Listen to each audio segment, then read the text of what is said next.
দর্শক মণ্ডলী, ইদানিংকালের মধ্যে সবচেয়ে ভয়াবহ প্লেন দুর্ঘটনায় আপনাদেরকে আরেকটি আপডেট জানাচ্ছি। আপনারা দেখতে পাচ্ছেন যে অসংখ্য মানুষ কেউ এটি মেনে নিতে পারছে না। কেউ তার সন্তানকে স্কুলে দিয়ে গিয়েছিল, এখন পর্যন্ত সন্তানের আর কোনো খবর পাচ্ছেন না। আমি অনেকগুলো মাকে ছুটোছুটি করতে দেখেছি, তারা বলেছে যে আমার সন্তানকে স্কুলে দিয়ে গিয়েছিলাম, কিন্তু ছুটির পর আর তাকে খুঁজে পাইনি। আমরা শুনেছি প্লেন দুর্ঘটনা হয়েছে, এখন আমরা দেখি কোথায় পাওয়া যায়। এবং কোনো কোনো মাকে দেখলাম যে এখানে এসে না পেয়ে বিভিন্ন হাসপাতালে দৌড়াদৌড়ি করছে। এটি আসলে অত্যন্ত দুঃখজনক ঘটনা। দর্শক মণ্ডলী, আপনারা দেখতে পাচ্ছেন যেটি মাইলস্টোন স্কুল। আমাদের সামনে যদি একটু খেয়াল করে যে উপরে যে ভবনটা দেখা যাচ্ছে, এটি মাইলস্টোন স্কুলেরই একটি অংশ। এর ভেতরটায় তখন ক্লাস চলছিল। দর্শক মণ্ডলী, আপনাদেরকে আরো জানিয়ে রাখি, এখানে সাধারণত স্কুল শাখা অর্থাৎ ক্লাস 1 থেকে ক্লাস 10 পর্যন্ত শিক্ষার্থীরা এখানে পড়াশোনা করে। আরো দুঃখজনক ঘটনা হচ্ছে যে ক্লাস 1 থেকে 5 পর্যন্ত যেই ভবনে ক্লাস হয়, সেই ভবনেই এই BGI F-7 যুদ্ধ বিমানটি সজোরে দুপুর 1:06 আঘাত করে এবং মুহূর্তে দুমড়ে মুচড়ে যায়, সেখানে আগুন ধরে যায়। সেখানেই সাথে সাথে আমরা যতদূর জানতে পেরেছি, পাইলট তৌকির হোসেন নিহত হয়েছেন।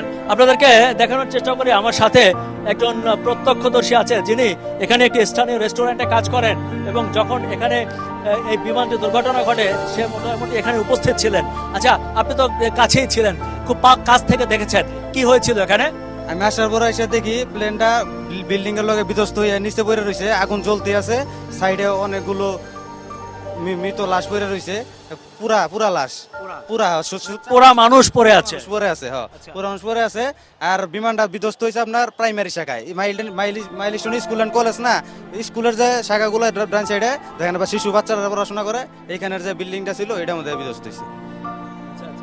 আপনি যাওয়ার পরেও কি আগুন জ্বলছিল? তখন আগুন জ্বলছিল। পরে 5 মিনিটের মধ্যে ফায়ার সার্ভিস স্টেশন এখানেই, তো এই যে এখান থেকে এসে সময় লাগে না, এসে পরে আগুন নিয়ন্ত্রণে আনছে। দর্শক মণ্ডলী, এই ভাইটি বলছিল যে মূলত প্লেনটি যেখানে ক্র্যাশ করেছে, ফাইটার প্লেনটি, সেটি ছিল বাচ্চাদের শাখা অর্থাৎ ক্লাস 1 থেকে ক্লাস 5 পর্যন্ত যে ভবনটিতে ক্লাস হয়, সেখানে প্লেনটি আছড়ে পড়ে।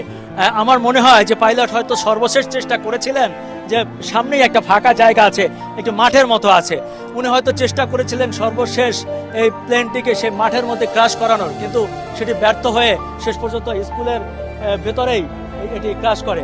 এটি অত্যন্ত দুঃখজনক। আমাদের শিশুরা যারা দেশের ভবিষ্যৎ, আমি ঠিক জানি না এই বাবা মাদেরকে আমি কিভাবে সান্ত্বনা দেবো। আমি যতদূর জানতে পেরেছি, আমাদের বৈশাখী টেলিভিশনের একজন সিনিয়র সাংবাদিক, তার শিশু এখানে পড়াশোনা করতেছিল এবং নিহত হয়েছেন, তাকে হাসপাতালে মৃত